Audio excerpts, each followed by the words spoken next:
السلام علیکم ناظرین امام مہدی کی پیدائش کا واقعہ لے کر آیا ہوں۔ آئیے امام مہدی کی پیدائش کب ہوگی اور ان کے بارے میں جناب رسول اللہ صلی اللہ علیہ وسلم نے جو فرمودات عالی نقل فرمائی ہے ان کو بھی سماعت فرمائیے۔ آئیے امام مہدی کا واقعہ مکمل سماعت فرمائیں۔ ناظرین، امام مہدی آخری زمانے میں پیدا ہوں گے۔ امام مہدی کا نام و نسب احادیث صحیحہ کے مطابق مہدی آخری زمان کا نام ہی ہے۔ مہدی آخر الزمان کا نامی سیدنا و نبینا محمد الرسول اللہ صلی اللہ علیہ وسلم کے اسم گرامی کے اور ان کے والد کا نام حضرت صلی اللہ علیہ وسلم کے نام کے موافق ہوگا، یعنی امام مہدی کا نام محمد اور آپ کے والد کا نام عبداللہ ہوگا۔ مہدی جس سے آپ معروف ہے وہ در حقیقت آپ کی صفت اور آپ کا لقب ہے، کیونکہ اس لقب کے ساتھ خود رسول اللہ صلی اللہ علیہ وسلم نے آپ کے بارے میں امت کو خبر دی ہے، اس لیے آپ اسی لقب کے ساتھ امت میں معروف ہیں اور گویا یہ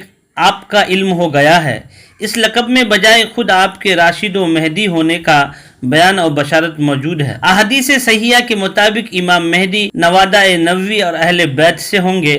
آپ کا سلسلہ نسب حضرت فاطمہ الزہرا رضی اللہ تعالی عنہا سے ملے گا۔ آپ حضرت حسن بن علی رضی اللہ عنہما کے سلسلے سے ہوں گے، یعنی فاطمی حسنی ہوں گے۔ آپ کا مولد و منشا مدینہ منورہ ہوگا، یعنی آپ کی جو پیدائش ہوگی، آپ کی ولادت ہوگی وہ مدینہ منورہ میں ہوگا۔ آپ کی تربیت خداداد ہوگی۔ بہت کم وقت میں اللہ تعالیٰ آپ کو صالح اہل بیت بنا دیں گے۔ بعض اہل علم نے لکھا ہے کہ آپ والد کی طرح حسنی اور والدہ کی طرف حسینی ہوں گے۔ امام مہدی کے حسنی ہونے کا سر لطیف حافظ ابن القیم رحمۃ اللہ علیہ اپنی کتاب میں فرماتے ہیں کہ امام مہدی کے حضرت حسن رضی اللہ تعالیٰ عنہ کی نسل سے ہونے کی حکمت میں سر لطیف یہ ہے کہ حضرت حسن رضی اللہ تعالیٰ عنہ خلافت سے دستکش ہو گئے تھے، اس لیے اللہ تعالیٰ ان کی اولاد میں کسی کو یہ نعمت عطا فرمائے گا اور وہ زمین کو عدل و انصاف سے معمور کرے گا، کیونکہ یہ قانون الہی اور اللہ پاک کی سنت جاریہ کہ جب کوئی اللہ کے واسطے اپنے حق سے دستبردار ہوتا ہے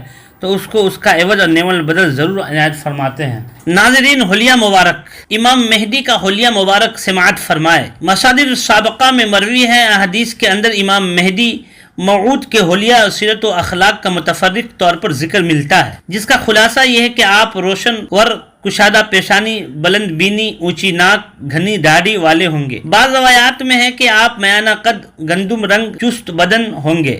آپ کے دائنے رخسار پر تل ہوگا، زبان میں قدرے لکنت ہوگی جس سے کبھی کبھی دل تنگ ہو کر ہاتھ ران پر ماریں گے۔ سیرت و اخلاق، جن کے صاحب رشد و ہدایت راشد و مہدی ہونے کی شہادت خود رسول اللہ صلی اللہ علیہ وسلم نے دی ہو اور مہدی کے لقب سے ملقب ہو، اس کے اخلاق و محاسن حسن سیرت و کردار کا کیا کہنا۔ اس بارے میں احادیث میں جو کچھ وارد ہے اس کا اصل یہ ہے کہ امام مہدی اخلاق و عادات میں جناب رسول اللہ صلی اللہ علیہ وسلم سے مشابہ ہوں گے، البتہ شکل و صورت میں مشابہ نہیں ہوں گے۔ خالص کتاب و سنت پر عمل کریں گے، ایک ایک سنت قائم کرنے کی کوشش صحیح و بلیغ فرمائیں گے، منکرات و بدعات کی بیخ کنی فرمائیں گے اور زندگی کے مسائل مہمہ کو کمال حکمت و عظیمت و بدتر و بالغ نظر سے حل کریں گے۔ آپ کے اعمال و اخلاق عدل و انصاف سے زمین والے بھی خوش ہو جائیں گے، آسمان والے بھی۔ آپ خدا ترسی، اتباع کتاب و سنت اور تواضع و خاکساری، عدالت و شجاعت، فیاضی و سخاوت وغیرہ کا مکارم اخلاق و محاسن اعمال میں یگانہ روز ہوں گے۔ ناظرین، بیت خلافت مستدرک حاکم وغیرہ میں مروی ہے کہ احادیث کے اندر وارد ہے جب امت مسلمہ کو اس کی اپنی کوتاہیوں کی سبب زبردست مشکلات اور مصائب کا سامنا ہوگا، اعدائے اسلام و دشمنان دین کی دوا دہش ہمہ جہتی اور ستم رائنا عروج پر ہوں گی، مسلمانوں کو کوئی جائے پناہ نظر نہیں آئے گی، حالات سخت آشوب پر امتحان و انتہائی نازک ہوں گے، مسلمان سخت پریشان ہو کر گویا کسی مرد مومن کے منتظر ہوں گے۔ جری اسنا مدینہ منورہ میں خلیفہ اور سربراہ کے انتقال پر اختلاف ہوگا، اب کس کو سربراہ خلیفہ منتخب کیا جائے۔ ایک مرد مومن محمد بن عبداللہ حسنی جو اس وقت لوگوں کو نظر میں سب سے بزرگ اور اعلیٰ اعتبار سے برتر ہوں گے، اس وقت مدینہ منورہ ہی میں ہوں گے، لیکن امارت و امامت کے لیے دعویٰ کرنا اور دعوت دینا کجا، اس خوف کے لوگوں کی نگاہ انتخاب کہیں انہیں پڑھ پڑ جائے۔ امارت و خلافت کا بار گرا اٹھانے سے بچنے کے لیے مدینہ سے مکہ مکرمہ چلے جائیں گے کہ مکہ، مگر اہل نظر انہی کو تلاش کریں گے، کیونکہ وہی اس وقت مسلمانوں میں سب سے افضل اور براہی کے اہل ہوں گے۔ ان کے انکار کے باوجود لوگ انہیں راضی کریں گے اور انہیں دست حق پرست پر بیعت کریں گے۔ یہ بیعت حرم میں حجر اسود اور مقام ابراہیم کے درمیان ہوں گی۔ خلافت و بیعت کی مشہور ہونے پر مدینہ منورہ کی فوجیں آپ کے پاس مکہ معظمہ چلی آئیں گی۔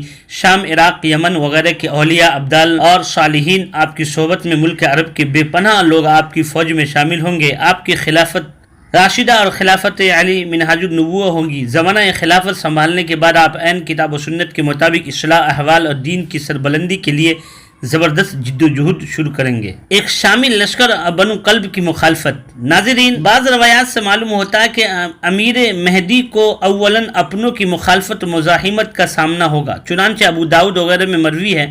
ام سلمہ رضی اللہ تعالی عنہ کی روایت ہے کہ بیعت کے بعد امام مہدی سے جنگ کرنے کے لیے شام کا ایک لشکر چلے گا، مگر وہ مکہ مدینہ کے درمیان مقام بیدا میں دھسا دیا جائے گا۔ پھر ایک قریشی شخص جس کا ننیحال بنو کلب میں ہوگا، بنو کلب کو ساتھ لے کر امام مہدی کے مخالفت و مزاحمت اور ان کے لڑنے کے لیے اٹھے گا۔ امام موصوف ان کے مقابلے کے لیے فوج بھیجیں گے جو بنو کلب پر غالب آئے گی اور بکثرت مال غنیمت ہاتھ آئے گا۔ حضرت صلی اللہ علیہ وسلم نے فرمایا، نامرادی ہے اس شخص کے لیے جو بنو کلب سے حاصل شدہ مال غنیمت میں شریک نہ ہو۔ حضرت عائشہ رضی اللہ تعالی عنہ کی روایت میں بھی ہے کہ نیز مستدرک حاکم مروی ہے کہ ابو ہریرہ رضی اللہ تعالی عنہ کی حدیث سے بھی اس کی موعید ہے، جسے امام حاکم نے شیخین کی شرط کے مطابق صحیح قرار دیا ہے، اسے امام ذہبی نے بھی قرار دیا ہے۔ ناظرین، خروج دجال۔ حضرت مہدی بلاد مفتوحہ کے نظم و نسق کی درستگی حقوق و فرائض کے انجام دہی میں مشغول ہوں گے۔ اس دوران خروج دجال کی افواہ گشت کرنے لگے گی۔ تحقیق کے بعد معلوم ہوگا کہ یہ خبر غلط اور بے بنیاد ہے، چنانچہ آپ اپنے کام میں مصروف رہیں گے۔ کچھ عرصہ گزرے گا، دجال کا واقعی ظہور و خروج ہوگا۔ صحیح حدیثوں سے یہ بات ثابت ہے کہ امیر مہدی موعود کے عہد میں دجال کا خروج ہوگا۔ دجال اسی طرح نزول عیسیٰ ابن مریم کے متعلق بکثرت احادیث صحیحہ میں وارد ہے جو تواتر کو پہنچتی ہوئی نظر آتی ہے، جو صحیح ستہ، مسند احمد وغیرہ میں مروی ہے۔ ان حدیث سے دجال کی تفصیلی حالات، اس کی فتنہ سامانیوں اور فساد انگیزیوں اور دجل و فریب کی تفصیلات بیان ہوئی ہے، جن کا بہت مختصر خلاصہ یہ ہے کہ یہ دجال کبرن نسلاً یہودی ہوگا، اور یعنی ایک چشم ہوگا، ویسے خرابی اس کی دونوں آنکھوں میں ہوں گی، ایک دھنسی ہوئی ہوگی، دوسری آنکھوں کی طرح ابھری ہوئی ہوں گی۔ اللہ تعالیٰ ان کی پیشانی پر فارا یعنی کافر لکھ دیا ہوگا، جس کو تمام اہل ایمان فراست و ایمانی سے پڑھ لیں گے اور اس کے دجل و فریب کاری سے محفوظ و معمون رہیں گے۔ اس کا لقب مسیح بمعنی ضلالت ہے، نیز اس کے لیے ممسوح العین ہوگا۔ ابتداً اس کا ظہور خروج عراق و شام کے درمیان کسی علاقے سے ہوگا، پھر وہاں سے اصفہان چلا جائے گا، وہ خدائی کا دعویٰ کرے گا اور اس کی دلیل میں لوگوں کی طرح طرح کے خوارق دکھا کر گویا اپنے ترقی یافتہ علم و فن کے ذریعے فریب میں مبتلا کرے گا، مگر اللہ کے نیک بندے، سچے مسلمان عباد اللہ کا بندہ اس کے دجل و فریب میں ہرگز نہیں آئیں گے۔ البتہ یہود بکثرت بلکہ قومی حیثیت سے اس کو گویا اپنا رہبر ہیرو قرار دیتے ہوئے اس کے حلقہ بگوش اور پیروکار ہو جائیں گے۔ وہ تیز رفتاری کے ساتھ دنیا کے اکثر بلاد اور علاقوں کا گویا دورہ کرے گا، زبردست شر و فساد مچائے گا، مگر وہ مکہ مکرمہ مدینہ منورہ میں داخل نہیں ہو سکتا۔ ناظرین، حضرت عیسیٰ بن مریم علیہ السلام انہی حالات میں، جیسا کہ احادیث صحیحہ سے متواترہ سے ثابت ہے کہ ایک روز دمشق کی جامع مسجد میں جبکہ مسلمان نماز فجر کے لیے جمع ہوں گے، نماز کے لیے اقامت ہو رہی ہوں گی اور امیر المومنین مہدی امامت کے لیے مصلی پر پہنچ چکے ہوں گے، اچانک ایک آواز اور ایک منظر سب کو اپنی طرف متوجہ کرے گا۔